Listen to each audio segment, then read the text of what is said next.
We are back with our GMA cover story and best-selling author Sophie Kinsella, known for her Shopaholic series, sharing for the first time in detail a more personal story about living with an aggressive and fast-growing brain tumor. I recently traveled to London to sit down with Sophie and her husband Henry.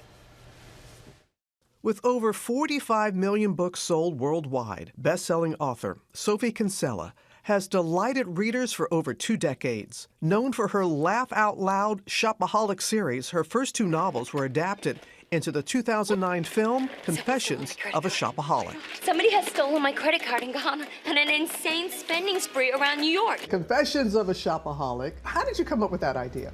I was in a shop. I was thinking about my visa bill, as we all do, and thinking, you know, so many of us go through the same emotions, the shock, the anger, the denial. And I suddenly thought, wait, we all go through this. This is universal. And that inspired me to write my own character who shops perhaps just a little too much. So what we're reading is who she is. Each character in each of her books is a little bit of her and a little bit of exaggeration. Yeah. Now her latest chapter still unwritten, how she's navigating life with brain cancer after first being diagnosed in November 2022. Can you take us back to that moment? The first symptoms that I had was my legs. I was stumbling, I was tripping, I started getting very severe headaches. I got very confused, but it was really when I started tipping over in my chair that we realized something really was wrong. A brain scan revealed a grade 4 glioblastoma brain tumor, Sophie undergoing surgery days later. It was an 8-hour operation. They found the tumor and they got it all out as much as they could see. You have to take your triumphs where you can. Yeah. Up, that's right. Sophie leading with that triumphant spirit throughout her difficult rehab and recovery, the surgery impacting both her memory and movement. I couldn't do anything, and I had to have rehab in all of these areas. And actually, this will make you laugh. So being Britain, they said you have to be able to make a cup of tea. They won't let you go home until you can make a cup of tea. And you have to find the humor. You do. I mean, that's just my way. I could see that this was funny, even though it was actually very daunting. And Henry, you had to keep repeating things to her. She would forget so quickly. Yes. And memory loss is a I would say side we effect. are not over that particular challenge.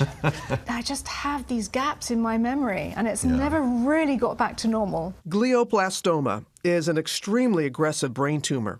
There is no cure. And according to the American Cancer Society, the 5-year survival rate can be as low as 6%. Sophie completing rounds of radiation and chemotherapy, as doctors recommend the 54-year-old continue weekly chemo pills at home. I know firsthand on both sides, having gone through it, and my wife being a caregiver. Just talk about the role of your husband. He has just been such a hero. He stayed with me in the hospital the whole time. I once said to him, I got very teary at one stage, and I said, oh my God, but you didn't sign up for this. And do you know what he said? He said, yes, I did, in sickness and in health. That love shared with their 5 children, Sophie and Henry thoughtfully taking the time to share the news with them and find peace with their new normal. And Henry, what would you say to others who are walking a path that you are walking? What advice can you give to others to help them? Well, first of all, I'd say it's a privilege. I mean, it's a privilege to be here. But, you know, keep going, keep going. He brings me a cup of tea every morning, and he comes to me with a story of hope. I've already lasted more than the average. So, you know, that's how we get through. We just hope. And no one should be told that you have an incurable cancer, when other cancers there's better treatment for. How do you deal with that and stay so optimistic? I think we just stay in the moment and just think, right now, things are good. And you can't expect any more than that. We have this habit before we go to sleep, is we go through what happened in the day. This has been a great day, because today we did this walk, and it was an amazing view. You just think, well, let's not think the global picture. Let's just think about today, and let's just then focus on tomorrow. Her latest work, a novella titled What does it feel like? It's her most intimate one yet. It's fiction, but it's about an author with 5 children who gets brain cancer. So you can detect the inspiration. And I just thought people might be curious to know what it feels like to go through this. It's funny in parts, it's sad in parts, but I hope it's full of optimism and love, most of all. You end it by wishing everybody a happy ending. What is your happy ending? My happy ending is that whatever happens to me, my family is okay. I think that's my happy ending, because that's what I care about.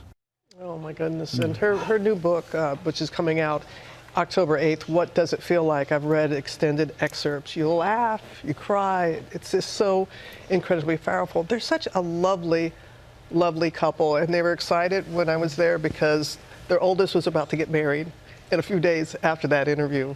And that's what they look at. They just look at those little triumphs, those little moments. And that something right that now, staying in the present. Something that we can all. Gratitude. Yeah, and there was so much too. I mean, I'm still smiling after being in their presence, and I'll have more of my interview for you of Sophie and Henry tonight on Nightline. Sure hope you'll have time to check it out. For sure we will. Thank you.